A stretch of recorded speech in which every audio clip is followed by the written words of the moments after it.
Hello mga kasisi, shout out ko sa Fort Everest. Nindot kaayo, good quality.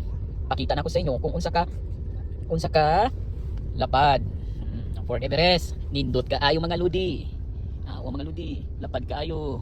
Kaning Fort Everest tay, nindot ang Fort Everest, good quality kaayo mga lods. Ipakita na ko sa inyo ang chargeranan. Kung naa kay iPhone, pwede lang ipatong mo dire. Mo charge na siya. Huwag na po ko ipakita sa inyo ang kini.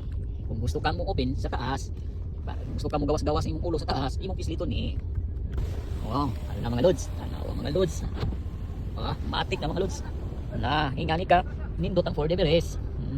Ato niya siyang ibalik mga lods. Kaya delikado, init pud kayo. Okay kayo mga lods. Pag-isa lods, para isulaw mga lods. Ingana ka good quality ang Fort Everest mga lod. Mga lods. Huwag na siya diri. Muni ang drive modes sa mga kung ganahan ka mag 4-wheel drive. Kani ang 4H.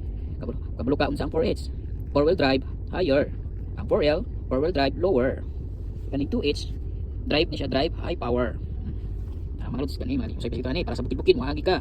Kani pisliton nimo ni kung ganahan ka nag yan sa mga liko-liko nga dalan, i-off nimo or on. Kani ang parking. Automatic na siya mo parking. Kung imo ni pisliton, siya ra mismo mo parking. Ngani kanindot ang Fort Everest. Tanawan niyo mga ludi. Pati ang driver ludi. Kuya pud kayo matik-tik na mo mga ludi. Bye bye mga lods. Makasakilan na kita pero dili ang pud ato.